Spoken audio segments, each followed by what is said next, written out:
Ruego al Señor que Él nos pueda permitir entender lo que esta hermosa carta nos deja ver acerca del valor de la iglesia, de la amistad de la iglesia a través de la vida de Pablo. Mis hermanos, yo recuerdo que cuando estaba en el colegio, bueno, fue en el colegio, donde yo conocí a la que hoy es mi querida esposa. Y nosotros nos conocimos más o menos en el colegio 2 o 3 años. En uno estudiamos 2 años juntos, pero en uno no estudiamos juntos, pero allí fue donde nos conocimos. Los que conocen la historia entienden que no fue una historia muy agradable para ella, pero después de que nosotros nos graduamos del colegio y nos separamos, y eso fue más o menos unos 12 años, dejamos de vernos sin hablarnos, pero hay algo curioso y que es interesante. Todos los años, no sé por qué, hoy lo entiendo, pero no sabía por qué en esa época, yo recordaba a mi esposa una vez al año, todos los años. Así hizo mi esposa, ella se reía también, porque no me cree, pero yo le decía a ella, todos los años yo te recordaba, de una u otra manera en el año, había un día específico que yo me acordaba de ella. Sin embargo, cuando yo me acordaba de ella, yo soñaba, la verdad, con una familia, tener hijos con ella, pero listo, pasaba el sueño. Pero yo no la amaba a ella en ese entonces. Yo no la quería, simplemente me acordaba. Pero fueron 10 años. ¿Fueron 10 o 11? 11. Ella me corrige. 11 años, mis hermanos, donde yo me acordaba de ella y no entendía por qué. Pero no la amaba. Sin embargo, esta no es la historia de Pablo con los filipenses. Porque Pablo, cuando escribe esta carta por primera vez, han pasado 10 años desde que la iglesia a los filipenses fue plantada. 10 años. Y la carta a los filipenses es una muestra de que Pablo, a diferencia mía, sí amaba a esta iglesia. Desde el primer momento. Él recordaba a la iglesia a los filipenses todos los días, al punto que le escribió esta carta para animarlos, para mostrarles su amor.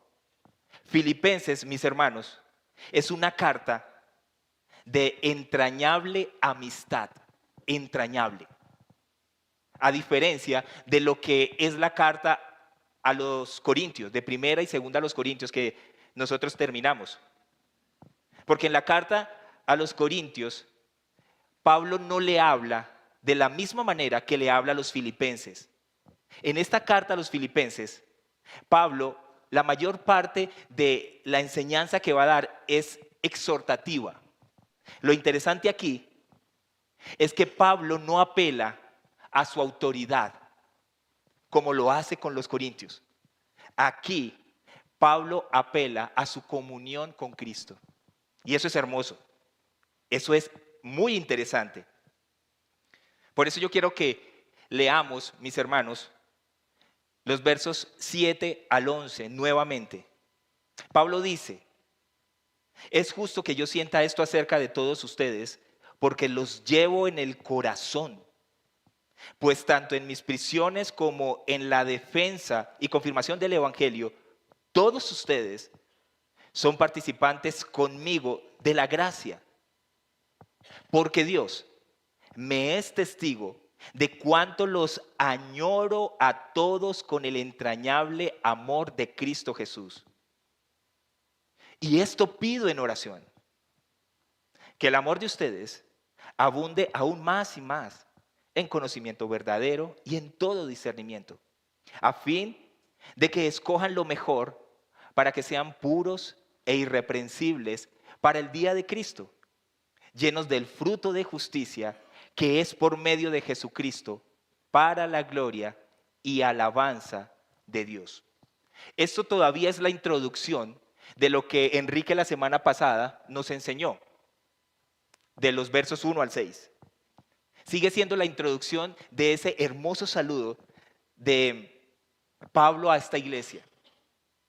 Y hay por lo menos dos aspectos en estos textos que Pablo deja ver con gran intensidad, mis hermanos, en su vida como creyente, como hijo de Dios, y que a nosotros nos van a servir como plataforma para aplicarlos a nuestras propias vidas como individuos, creyentes y como iglesia. Son hermosos. Ahora, antes de entrar al primer aspecto que Pablo nos deja ver, yo quiero que nosotros miremos por qué es que Pablo siente esto por ellos. Pablo dice en el verso 6, mis hermanos, estoy convencido precisamente de esto. Yo estoy seguro de esto. ¿De qué? Que el que comenzó en ustedes la buena obra la perfeccionará hasta el día de Cristo Jesús. Hasta el día de Cristo Jesús. ¿Qué es lo que Él va a perfeccionar? La buena obra. Bueno, ¿cuál fue? Es esa buena obra que comenzó en los filipenses. Bueno, esa buena obra inició cuando por medio del nuevo nacimiento Dios le dio vida a los filipenses en Cristo. Nosotros vimos la semana pasada la manera como Pablo plantó la iglesia en Filipos. Él plantó esta iglesia predicando el evangelio de una manera muy fuerte. De hecho, al punto que él terminó en la cárcel por causa de predicar el evangelio y fue azotado y fue llevado a lo último del calabozo, olvidado. Pero de este nuevo nacimiento resultó Evodia, Síntique, el carcelero. De este nuevo nacimiento resultó Lidia. De este nuevo nacimiento resultó, es muy posible que la joven a la cual Pablo liberó de ese espíritu, esa era la iglesia de Cristo. Esa fue la buena obra que comenzó en nosotros. Cuando creímos por obra de gracia del Espíritu Santo, nosotros, el nuevo nacimiento. ¿Y cómo vino ese nuevo nacimiento a los filipenses? De la misma manera que ha venido a nosotros, a través de la predicación del Evangelio. Así creímos nosotros, así creyeron los filipenses. Así que, ¿qué ocurrió?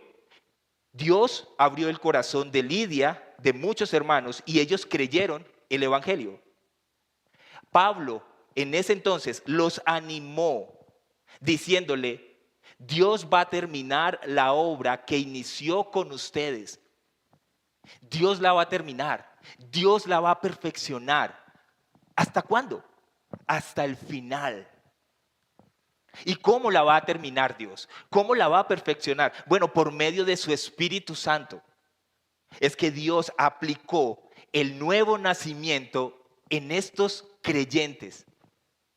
Fue por medio de la obra de Cristo Jesús. Esa obra en la cruz fue lo que produjo que tú y yo podamos creer hoy en el Evangelio, en Jesucristo. Mis hermanos, si Dios ha hecho que nazcas de nuevo, puedes estar seguro de que el que completa esta obra lo hará hasta el día de Cristo. Dios lo va a hacer. Yo lo creo. Así que el primer aspecto que Pablo toca es un amor intenso por los filipenses. Pablo tiene un amor intenso por los filipenses. Mire cómo lo dice en el verso 7. Es justo que yo sienta esto acerca de todos ustedes. En la PDT, Esta palabra, sentir, es la palabra piense. Él lo dice, y es correcto que piense así de todos ustedes. La palabra sentir aquí, en su original, es la palabra froneo. Yo siento, es froneo. Es la misma palabra que usa Pablo más adelante en el capítulo 2, donde dice que Cristo tiene una actitud. Esa es la palabra froneo. Y la palabra froneo es pensar, sentir, tiene un mismo pensamiento, un mismo sentir. La misma expresión que Pablo usa en Romanos 8:5. ¿Cuál es esa expresión? Pablo dice, porque los que viven conforme a la carne ponen la mente. Esa es la expresión, froneo, la mente. En las cosas de la carne. Pero los que viven conforme al Espíritu, ¿en dónde ponen la mente? En las cosas del Espíritu. En eso los creyentes que han nacido de nuevo van a poner su mente en las cosas del Espíritu. Esta gente, estos filipenses, pusieron sus mentes, mis hermanos, en la obra del Señor. Ellos pasaron de vivir para el mundo a vivir para el Espíritu. Eso fue lo que ocurrió en el nuevo nacimiento. Pasaron de vivir para servirle al mundo, para empezar a vivir ahora para Cristo, en obediencia a su palabra. Por eso Pablo dice que él no solo piensa que los filipenses son verdaderos creyentes. Él no tiene solamente esto en mente. Él no tiene solamente este enfoque, este sentir, este objetivo. Él no está solamente pensando, él está sintiendo esto en su corazón, sino que también tiene por ellos un profundo sentimiento. El nuevo nacimiento, mis hermanos, que produce el Espíritu Santo en el creyente, el nuevo nacimiento va a producir sí o sí en el creyente un amor profundo por el hermano. Un amor profundo por el hermano. ¿Saben por qué Pablo tiene un sentimiento como esto? Porque los filipenses comparten la salvación con él. Por eso es que él dice, y estoy convencido de que Dios que comenzó una buena obra en ustedes, en ellos, ¿qué va a hacer? La perfeccionará hasta el día de Cristo Jesús. El corazón de Pablo cambia. Mis hermanos, Pablo está convencido de la salvación de ellos, a pesar de su comportamiento. Pablo aquí no está viviendo, no está hablando, no está diciendo cómo ustedes viven. Pablo entiende que si Dios comenzó una obra en ellos, a pesar de que ellos estén viviendo de alguna manera que puede ser que no agrade a Dios, Dios mismo lo va a encaminar y lo va a perfeccionar y lo va a transformar, porque para eso dio a su Hijo. Esa es la verdad. Ahora, ¿por qué Pablo tenía un sentimiento tan profundo e intenso por esta iglesia? Pablo amaba, mis hermanos, esta iglesia. Pablo dice, porque los llevo en el corazón. Esto es intenso. Esto no es de palabras. Esto es una verdad.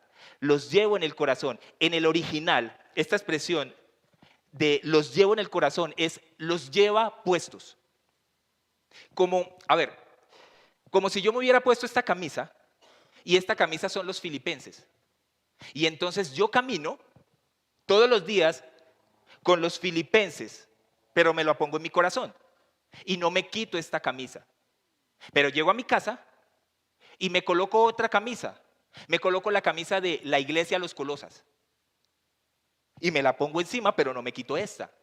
O como si fuera a la iglesia de Tesalónica, me pongo la camisa de Tesalónica, pero después me quito la de Tesalónica, la de Colosenses y vuelvo y me quedo con la camisa de Filipos. Pablo los lleva en el corazón, los lleva puestos. Él no los olvidó desde que la iglesia quedó plantada.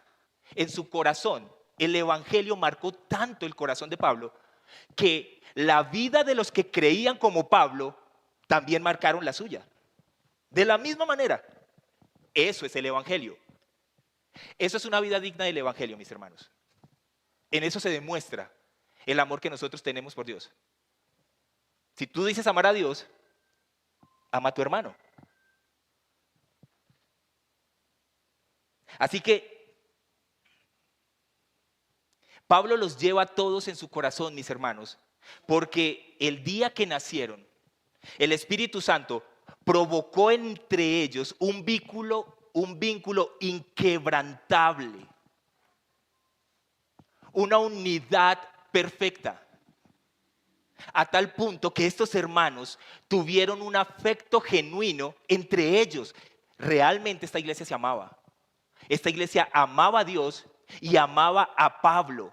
Recuerden que este afecto, mi hermano, no nace por ti y por mí. Es un amor que nace del Espíritu Santo de Dios. No es un amor que produce el hombre. No es un amor que viene porque yo paso tiempo contigo. No, es un amor que nace de adentro hacia afuera y lo produjo Cristo por causa de su muerte. De hecho, lo produjo el Señor Dios al enviar a su Hijo. O sea que el propiciador del amor entre Pablo y los filipenses, ¿quién es? Dios. Aquel al que a veces nosotros le preguntamos, ¿me amas?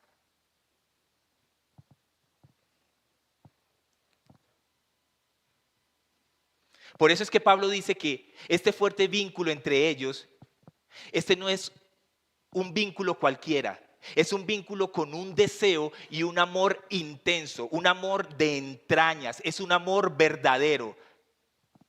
¿Y saben lo que hace Dios? ¿Saben lo que hace Pablo, perdón? Para mostrar que ese amor es desde las entrañas, desde aquí, desde lo profundo. Coloca a Dios como testigo. Y eso, este verso que vamos a leer, el verso 8, es el verso que le da pie al título de mi sermón esta mañana. Dios, testigo de nuestro amor entrañable.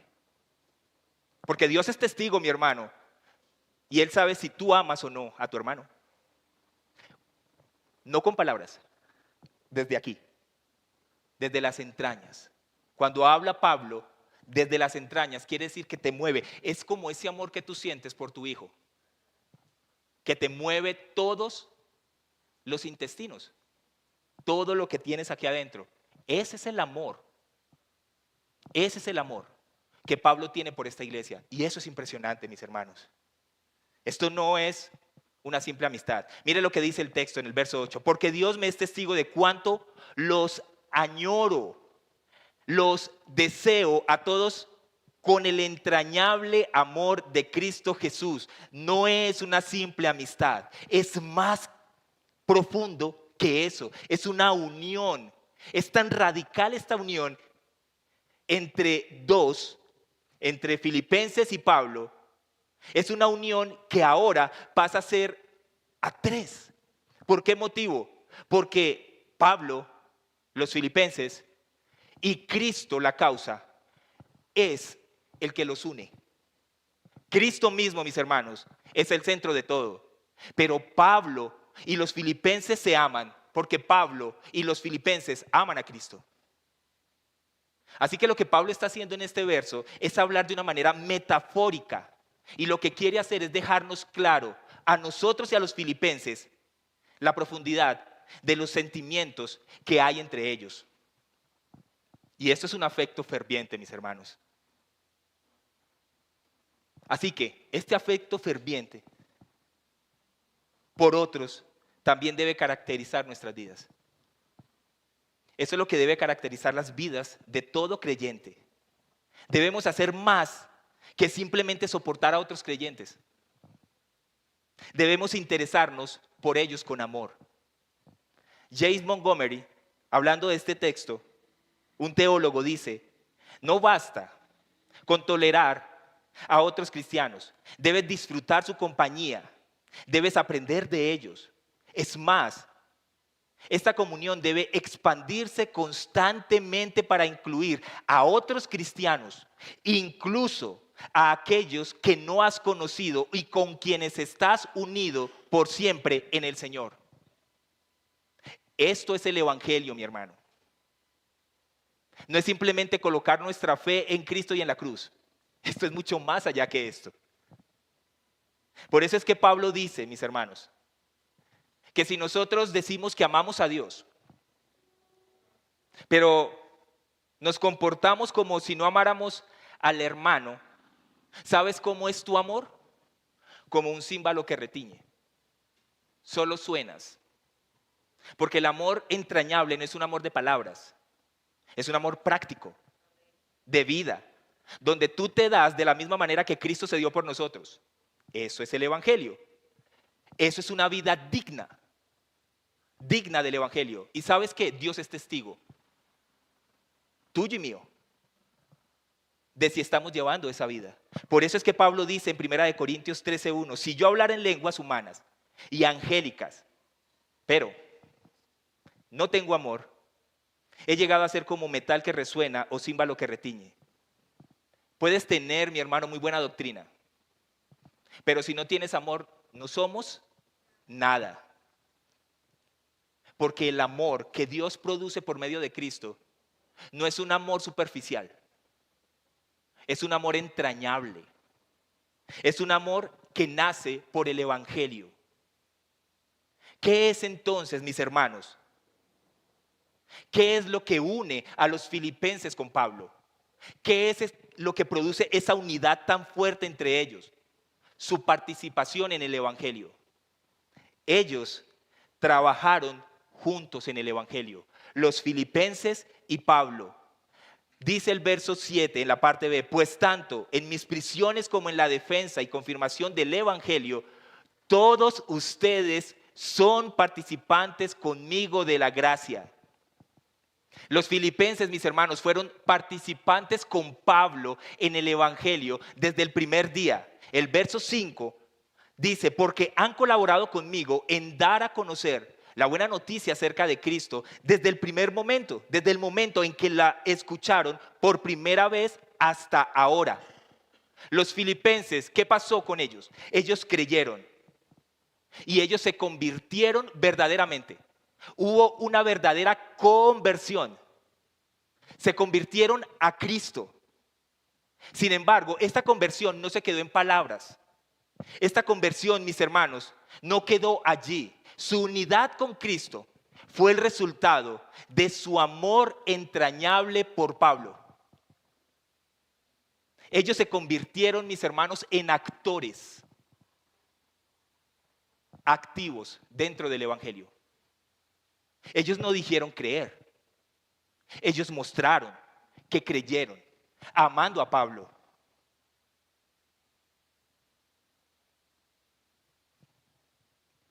Mis hermanos, su amor por Cristo los llevó a tal punto de involucrarse en el Evangelio con Pablo, aún mediante las ayudas que le enviaron a Pablo. Miren en el capítulo 4, más adelante en el mismo libro de Filipenses, en los versos 15 y 16, Pablo dice, ustedes mismos también saben, filipenses, que al comienzo de la predicación del Evangelio, después que partí de Macedonia, ninguna iglesia, ninguna, compartió conmigo en cuestión de dar y recibir, sino solamente ustedes. Porque aún a Tesalónica enviaron dádivas más de una vez para mis necesidades. Aún Pablo, mis hermanos, Pablo está en la cárcel. Pablo está escribiendo esta carta a los filipenses desde Roma en la cárcel. Pablo está con un grillete en el piso, en la pierna, amarrado a un soldado cada tiempo. Se lo cambian cada tiempo. Pero esta iglesia no solamente mandó dádivas para ayudar a Pablo de tal manera que él pudiera predicar el Evangelio, sino que también cuando estuvo en Tesalónica, esta misma iglesia ayudó a Pablo, amaba a Pablo. Ellos suplieron las necesidades de Pablo como ninguna otra iglesia. Mis hermanos, Pablo no estaba encarcelado por robar. Pablo no estaba encarcelado por corrupto. Pablo no estaba encarcelado por matar. Pablo no estaba encarcelado porque fuera un delincuente. Pablo estaba encarcelado como prisionero por causa del Evangelio. de Jesucristo. No nos equivoquemos cuando miramos y leemos esta carta. Por eso es que en Efesios Pablo dice, en el capítulo 4, verso 1 y 2, dice, por lo tanto, yo prisionero por servir al Señor. Pablo no ve la prisión como algo que hubiera sido producido por los hombres. Pablo dice que él entiende que las prisiones en las cuales está es por causa del Señor. Entonces él dice, les suplico que lleven una vida digna del llamado que han recibido ¿de quién? De Dios, porque en verdad han sido llamados. Entonces, de acuerdo a su llamado, ¿cómo deben comportarse ustedes? ¿De qué manera ustedes deben evidenciar que se aman? ¿Que aman a Dios y que aman al hermano? Bueno, Pablo dice, sean siempre, siempre, no de vez en cuando, no cuando yo quiero, no cuando mi corazón desea. No. Él dice, siempre sean humildes y amables. Sean pacientes unos con otros y tolérense las faltas. ¿Por qué causa? Por amor. ¿Por qué te aguanto, mi hermano? Por amor. Yo amo más a Cristo que a ti.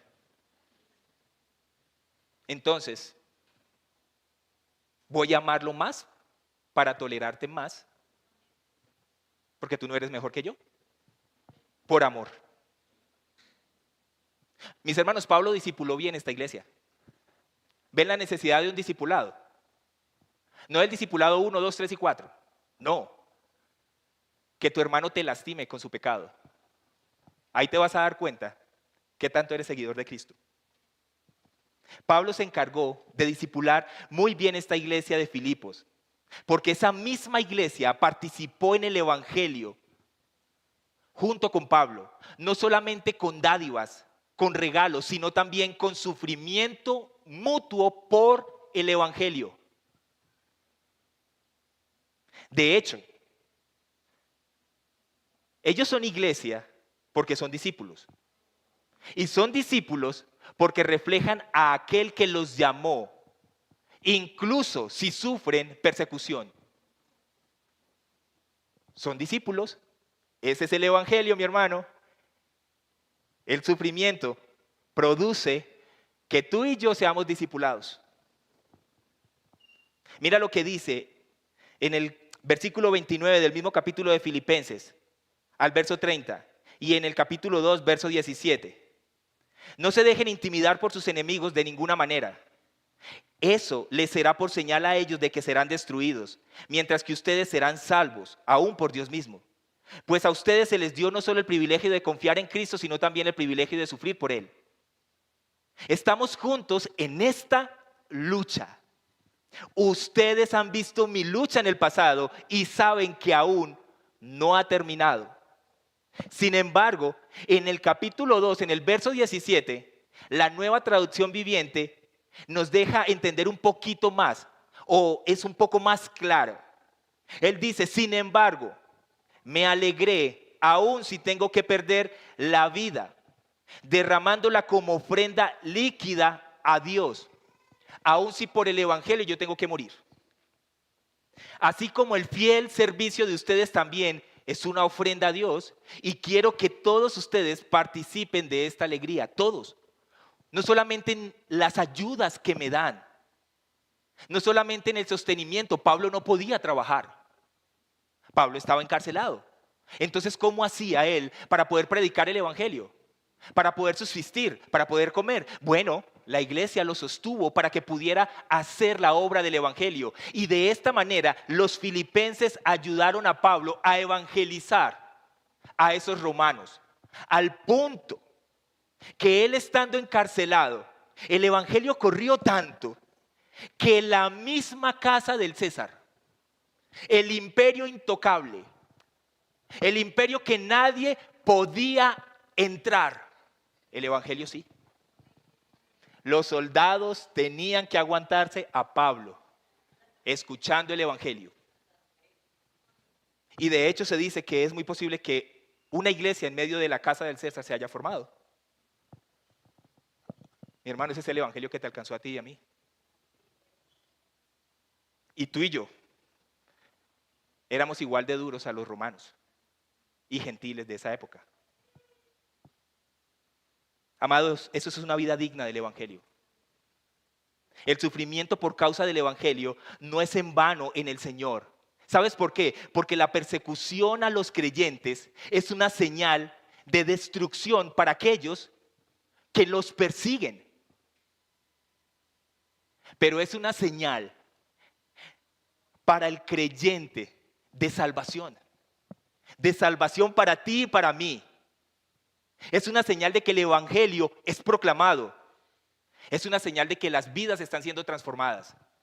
Cuando tú predicas el evangelio, mi hermano, pueden ocurrir dos cosas. La primera es que las personas se conviertan. O la segunda es que las personas te rechacen. Solo dos.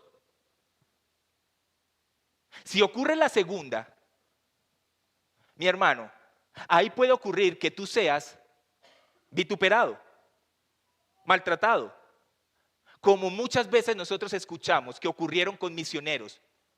Y de hecho muchos han escuchado que crecieron y conocieron el evangelio en medio de oposición y dificultades. Pero esas personas que te persiguen, si has predicado el evangelio, entonces cuando te persiguen, te maltratan y te ultrajan, tú recuerda, eso es una señal de que ellos van rumbo a la destrucción y de que tú eres salvo. ¿Por qué? Porque estás predicando el evangelio. Mi hermano, el evangelio incomoda. El evangelio maltrata. Para recordarle al hombre pecador a lo que se va a enfrentar. Tú lo puedes predicar con el mayor amor, paciencia, las mejores palabras, adornadas, con mucho romanticismo si se quiere. Sin embargo, eso va a producir lo mismo. El Hijo de Dios estuvo en la tierra, predicó el evangelio y terminó en la cruz. Y si hay alguien que sabe hablar en amor, era Jesús.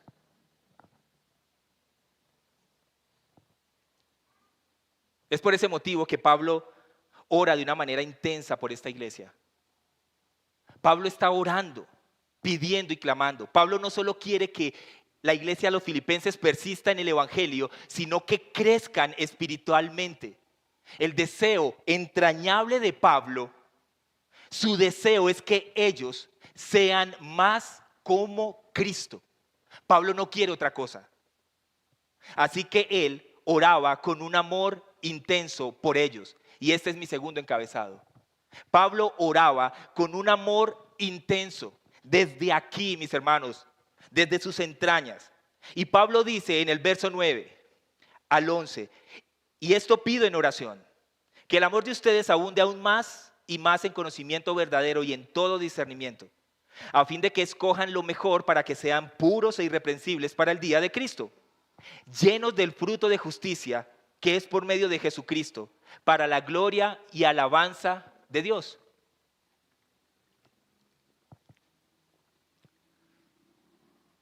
Definitivamente, mis hermanos, Pablo ama a esta iglesia. Pero hay una particularidad en Pablo que él quiere que la iglesia imite, y es la oración. La iglesia de Cristo debe orar. Esa es la realidad.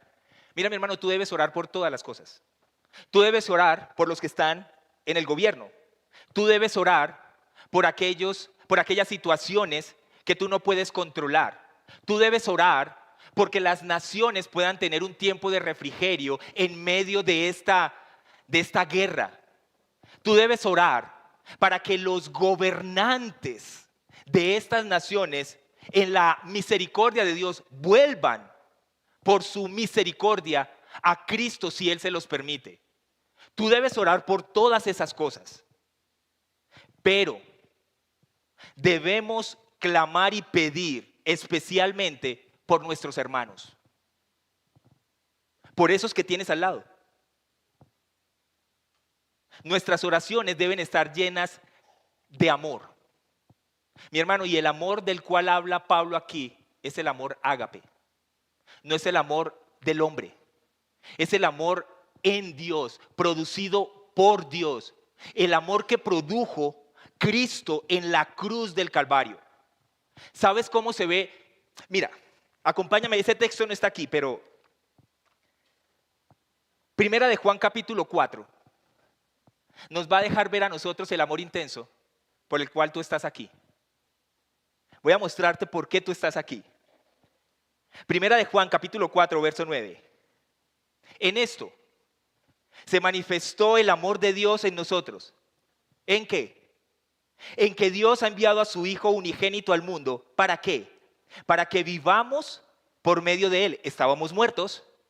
Verso 10. En esto consiste el amor. No en que nosotros no, hayamos amado a Dios, sino en que Él nos amó a nosotros y envió a su Hijo como propiciación por nuestros pecados. Amados, si Dios así nos amó, también nosotros debemos amarnos unos a otros. Pero el verso 16 es más específico todavía y hermoso. Y nosotros, dice Juan, hemos llegado a conocer y hemos creído el amor que Dios tiene para con nosotros. Dios es amor. Y el que permanece en amor, permanece en Dios y Dios permanece en él. Eso es intenso. Mi hermano, si el amor de Dios en Cristo por ti y por mí no es suficiente para amar a tu hermano, dime qué. ¿Qué necesitas? ¿Qué otro argumento necesitas para amar a tu hermano con la intensidad que Cristo te amó a ti y te perdonó? A ti y a mí. Y lo que Pablo deja ver aquí en Filipenses, mis hermanos, es su corazón pastoral. Su corazón se ve en la manera en que él eleva su petición a Dios. ¿Saben cuál es su petición? ¿Saben cuál es la petición de Pablo? ¿Saben cuál es la petición de un hombre redimido, transformado por el corazón de Cristo? Es que ellos crezcan en su amor mutuo. Mire cómo lo dice. Y esto pido en oración, que el amor de ustedes abunde aún más y más. Pido a Dios, clamo a Dios, que su amor sea visible de una manera que desborde. Que pase, que los inunde a ustedes. Que lo sientan desde sus entrañas entre ustedes. Que sea evidente, que se refleje. Porque el amor, mis hermanos, entre hermanos, es la prioridad para Pablo. Pablo no tiene otra cosa en mente.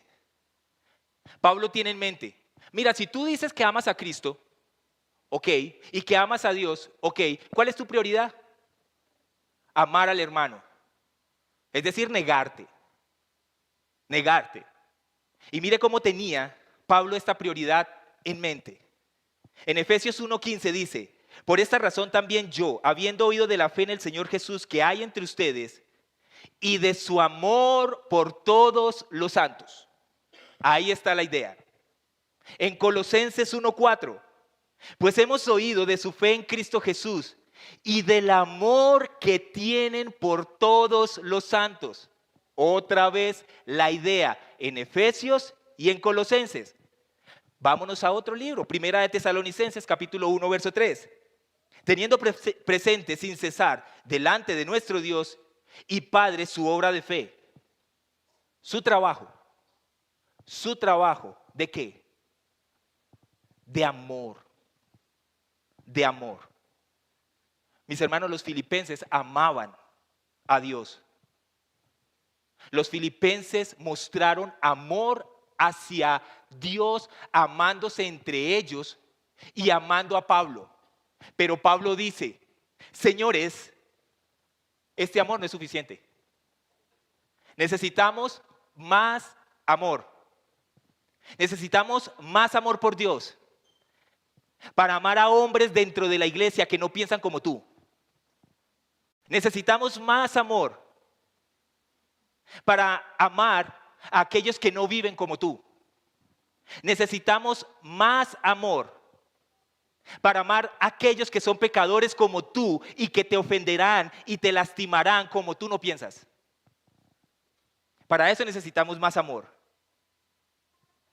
Y este amor es un énfasis en el amor cristiano hacia otros creyentes. Mi hermano, si amas a Dios, amarás a tu hermano con un amor intenso. Y ese amor se verá reflejado en tu oración por tu hermano. ¿Recuerdan cómo dice Mateo capítulo 22, 37 al 40 más o menos? Amarás al Señor tu Dios con todo tu corazón, tu mente, tus fuerzas, con todo tú. Y de esa misma manera amarás a tu prójimo como a ti mismo. Obedecer el primer mandamiento, amar a Dios, es la clave para guardar el segundo mandamiento, que es amar al prójimo. El primero produce el segundo. Entonces ama, mi hermano. Ama como Cristo te amó y se dio por ti. Déjame hacerte una pregunta, mi hermano. Cuando oras por un hermano, ¿qué pides? ¿Qué oras? Porque para Pablo la prioridad era amar a otros creyentes. ¿Sabes que tú puedes orar que otros cristianos amen a Dios y al hermano de una manera profunda? Por eso podrías orar. Pero Pablo no solo ora para que ellos crezcan en más amor, sino que este amor abunde en conocimiento verdadero y en todo discernimiento. Mire cómo lo dice, y esto pido en oración, que el amor de ustedes abunde aún más y más en conocimiento verdadero y en todo discernimiento. El amor verdadero no funciona sin conocimiento. Esa es la verdad. Tú tienes que conocer las escrituras, la palabra de Dios, para que la palabra de Dios a través de su Espíritu Santo obre en tu corazón y te transforme. Esa es la verdad.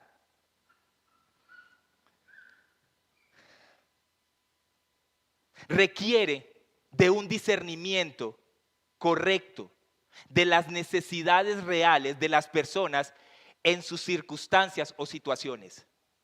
A eso está apuntando Pablo.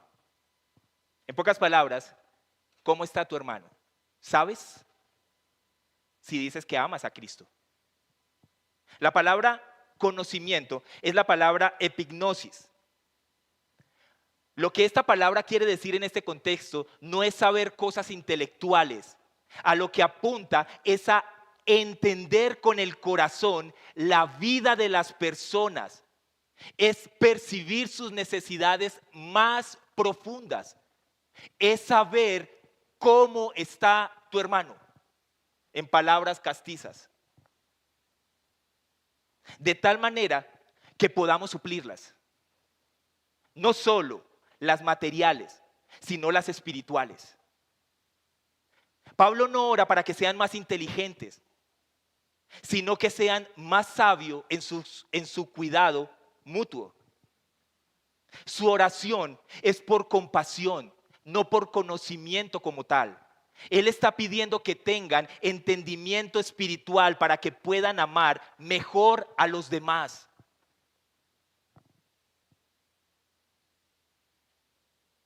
Como cristianos, mis hermanos, debemos orar para que otros creyentes tengan discernimiento de corazón. Y el discernimiento viene por conocer las Escrituras. El discernimiento es esto, mi hermano, en que tú lees las Escrituras, conoces la palabra de Dios y la palabra de Dios te va a enseñar qué es bueno y qué es malo. Es discernir lo que es bueno y es malo. Eso es sencillo, ¿verdad?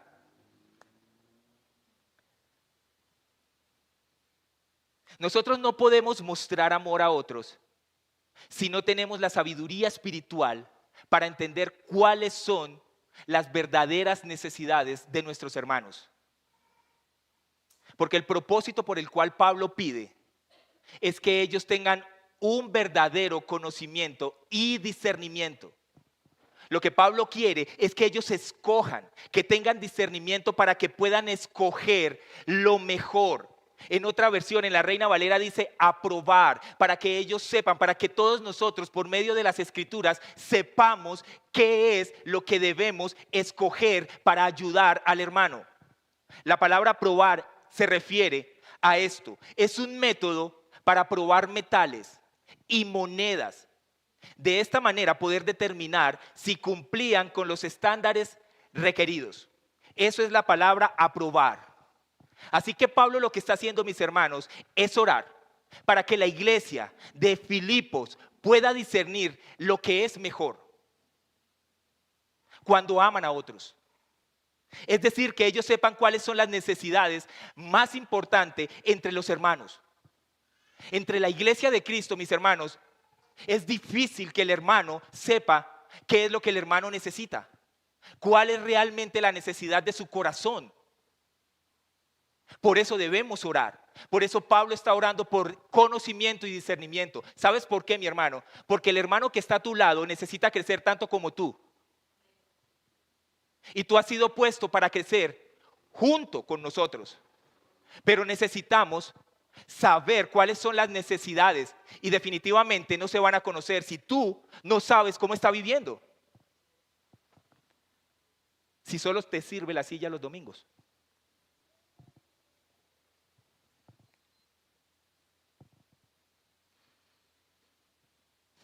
Mira, mi hermano, yo sé que lo más difícil no es distinguir entre lo bueno y lo malo. Lo más difícil es decidir entre lo que es bueno y mejor y lo más apropiado para el hermano que amas. Por eso necesitas discernimiento. Por eso Pablo oraba fervientemente. Él no oraba un día por una cosa y ya esperaba que mañana o al día siguiente tuviera respuesta. No, él oraba fervientemente. Él encendía esa pasión de la oración porque él entendía lo difícil que es para el ser humano ser creyente. Pero el creyente necesita que tú ores por él y que oremos entre nosotros, los unos por los otros. Para que ellos supieran qué es lo mejor. Y lo mejor era amarse unos a otros. Ahora Pablo ora para que ellos escojan lo mejor, para que sean puros e irreprensibles para el día de Cristo. En otras versiones dice sinceros e irreprensibles. El verdadero amor al cual Pablo se refiere requiere un corazón puro y una vida pura, digna del evangelio. El término griego aquí para sinceros es este. Viene de la palabra para sol y juzgar. Se usaba para describir una pieza de cerámica fina que al examinarse bajo la luz del sol demostraba que no tenía grietas. Los mercaderes deshonestos ocultaban los defectos de la cerámica costosa con cera. La luz del sol revelaba la autenticidad de las cerámicas que realmente eran valiosas. Aplicándolo al cristiano. Esta es una persona con una vida de integridad. Es un creyente con un amor real. Cuando este creyente se enfrenta al calor de una situación difícil o a una persona difícil que demanda sacrificio o compromiso, no se derrite ante la situación. Es decir, esta persona tiene un carácter que no se agrieta bajo presión. Y eso solo lo produce la Escritura. La cruz de Cristo. Pablo ora que no haya defectos de carácter, ni un amor falso entre los filipenses. Pero Pablo también ora para que sean irreprensibles. Lo que quiere decir con esto es que sean sin tropiezo. Pablo está orando para que los filipenses no tropiecen en su moralidad, en su vida cristiana y para que no sean tropiezo para otros en su caminar cristiano. En otras palabras, ser irreprensible Significa buscar la santidad en nuestras vidas de tal manera que no ofendamos a otros por medio de alguna falla moral en nuestras vidas. Si entiendes la responsabilidad que tú tienes, mi hermano. Tú has escuchado esas frases que dicen algunas personas: es que yo no regresé a la iglesia por tal.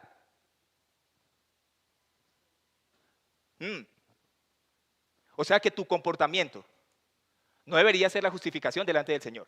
Es la verdad. Pero tu vida habla de Cristo, mi hermano. Si dices que eres cristiano. Todo el tiempo. Todo el tiempo.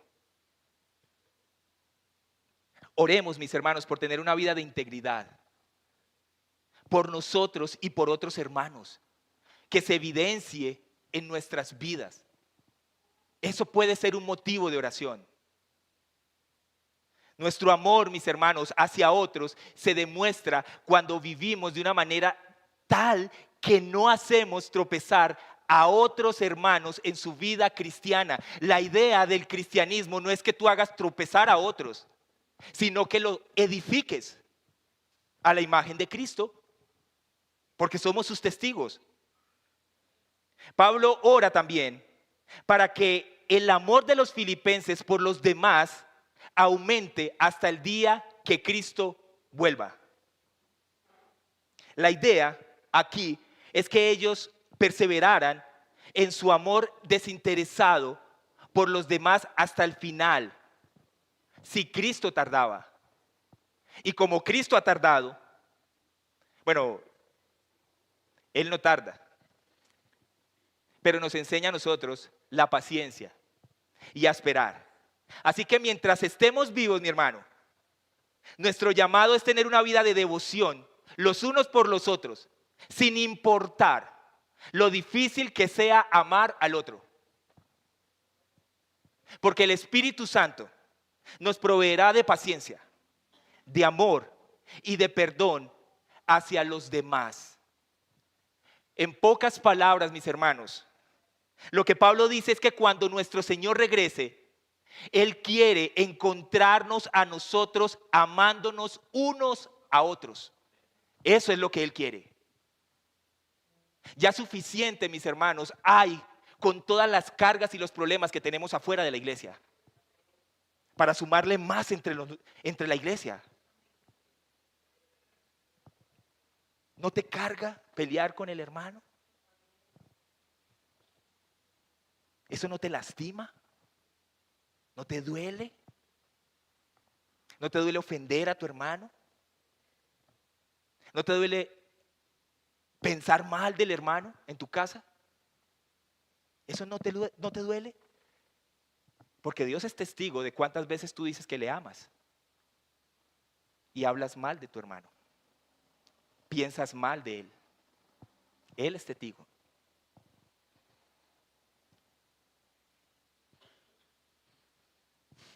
Deberíamos orar por otros creyentes, mis hermanos, sin importar el mal que hayan sufrido aquellos por quienes oramos, sin importar las pruebas que estén atravesando. Nuestro trabajo es preocuparnos por los demás, aunque nos hayan decepcionado y herido. Debemos seguir amando. Pero Pablo sigue orando por los filipenses, porque él reconoce que ellos han sido llenos del fruto de justicia que es por medio de Jesucristo. ¿Cuál es ese fruto de justicia? Bueno, el fruto espiritual que empezó en el momento de su conversión. Cuando una persona escuchó el mensaje del evangelio, la conversión ocurrió en el corazón del creyente. Su corazón pecaminoso, egoísta, que solo piensa en él, está siendo transformado por el Espíritu Santo. Así que tus deseos de no querer amar a otros empiezan a ser cambiados por el Espíritu Santo mediante su palabra. Porque es lo que Dios hizo en el pasado por ti y por mí. Nuestra condición de justicia, por lo cual nosotros podemos presentarnos hoy delante del Señor, está basada en el amor de Dios. Es decir, la justicia que tú y yo hoy representamos aquí es la salvación que se supone que Dios ha producido en ti y en mí por medio de Jesucristo, por medio de la cruz del Calvario. Este fruto de justicia es el carácter santo de Dios en el pecador que realmente ha sido convertido. Es el carácter para una vida de obediencia práctica a la persona de Jesucristo. Es decir, mi hermano, tú ahora no rindes tus deseos, tus afectos, todas tus fuerzas, todo lo que tú eres al mundo. Tú te rindes en obediencia a tu Señor. Para Él vives, todo lo que haces es para Él. Es un fruto que solo puede provenir por medio de Cristo. Es un fruto que se hace visible cuando imitamos la vida de Cristo. Lo interesante de esto, mi hermano, es que una de las primeras evidencias de este fruto de justicia que recibimos en nuestra conversión es el amor a los demás. Es curioso. Gálatas 5:22, Pablo dice, así que el fruto, del Espíritu es amor. Tú te convertiste a Cristo, entonces tú amas. Así que la causa de esta justicia en el creyente es nuestra fe en Cristo. Y el resultado es nuestro amor hacia nuestro prójimo. La raíz es el nuevo nacimiento. Y el fruto es el amor. Es decir, el nuevo corazón que recibimos en el nuevo nacimiento nos lleva a amar a los demás creyentes. Amar a los demás creyentes. Y por último, Pablo ora para que el amor por los demás abunde para la gloria y alabanza de Dios. Los filipenses están creciendo en su amor, los unos por los otros. Esta iglesia entendió cuál es su llamado: darle honra a Dios. Ese es el bien supremo del creyente. Ese es el bien supremo en la vida cristiana. El propósito principal es vivir para su gloria. El objetivo de Pablo aquí, mis hermanos, en sus oraciones, por lo cual él pide, es que Dios sea exaltado y glorificado por ellos, de la misma manera que tú y yo debemos exaltar, alabar y adorar a Cristo con nuestra manera de vivir. Esa es la motivación que mueve sus vidas de ahora en adelante, en todo lo que hagan. Glorificar a Dios. No hay otra motivación. Hermano, ¿cuál es tu motivación? ¿Qué es lo que te motiva? ¿Tu dinero en la cuenta bancaria? ¿Tu carro, tu apartamento? ¿Tus hijos? ¿Tu familia? Pablo dice en 1 Corintios 10:31, entonces ya, sea que coman, que beban o que hagan cualquier otra cosa, háganlo todo para la gloria de Dios. ¿Cuál es el mayor pasión? ¿Cuál es la mayor pasión que dirige tu vida hoy día, mi hermano? ¿Es Dios? ¿Su gloria en todo? Al punto de amar a Dios y al hermano con intensidad. ¿Puede Dios ver que en tu casa tú estás pensando en orar por tu hermano que no ha crecido y no ama a Dios como tú lo amas? ¿Puede Dios escuchar que tú estás orando por el hermano que tienes a tu lado? Pero, Vladimir, es que ni siquiera lo conozco. ¿Y qué estás esperando? Porque lo tienes al lado.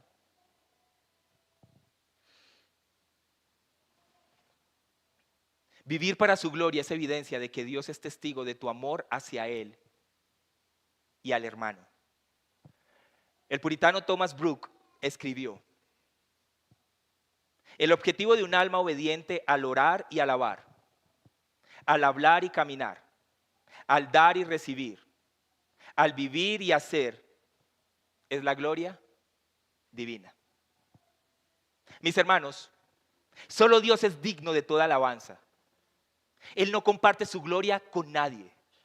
Por eso tengamos muchísimo cuidado de no mostrar lo contrario a través de la forma en la que vivimos y amamos. Oremos a Dios para que nuestro amor por otros creyentes aumente. Así oraremos más por ellos. Que el fruto de justicia que comenzó en nuestra conversión crezca a medida que oremos por otras personas. Que Dios nos capacite para escoger lo mejor hasta el día de Cristo. Si Cristo regresa, mi hermano, y estamos vivos, que nos encuentre usando nuestras vidas para amar a su pueblo. Y que nosotros y aquellos por quienes oramos le demos gloria y alabanza a Dios. Padre, te damos gracias en este momento, Señor. Creo que es justo que sintamos esto. Que oremos los unos por los otros para que tu amor sea real y genuino en medio de tu iglesia, en medio de la iglesia, la comunidad. Que este amor no sea un amor sincera. Que este amor sea un amor que no esté agrietado en nuestros corazones. Señor, que nuestro amor sea tan genuino, tan real y tan verdadero por ti. Que no nos importe, Señor, amar a otros hermanos y orar por ellos, aún sabiendo que ellos no están viviendo como nosotros esperamos. Que mientras oramos por ellos y pedimos para que tu amor crezca en ellos, de tal manera que ellos también puedan amar a otros y orar por ellos, nosotros seamos transformados en nuestro egoísmo y orgullo. Señor, nosotros anhelamos y queremos ser una iglesia genuina y verdadera. Nosotros no queremos ser perfectos. Queremos que tú nos perfecciones y nos ayudes a madurar. Ayuda a la iglesia, a la comunidad a ser intencionales y en amarnos los unos por los otros de manera intencional, con un amor entrañable. Ayúdanos, Señor, a orar genuinamente y con intensidad en nuestro corazón, de tal manera que podamos escoger lo bueno, podamos discernir mediante el conocimiento lo que el hermano necesita realmente, y solo tú nos lo puedes dar por medio de tu palabra y la llenura de tu Espíritu Santo. Eso fue lo que tú alcanzaste en la cruz del Calvario por nosotros. Permíteles a aquellas personas que nos acompañan en esta mañana, que no te conocen, que su confianza no está en Cristo, que en esta mañana ellos, a través de tu misericordia, puedan entender que ese es el día agradable para su salvación.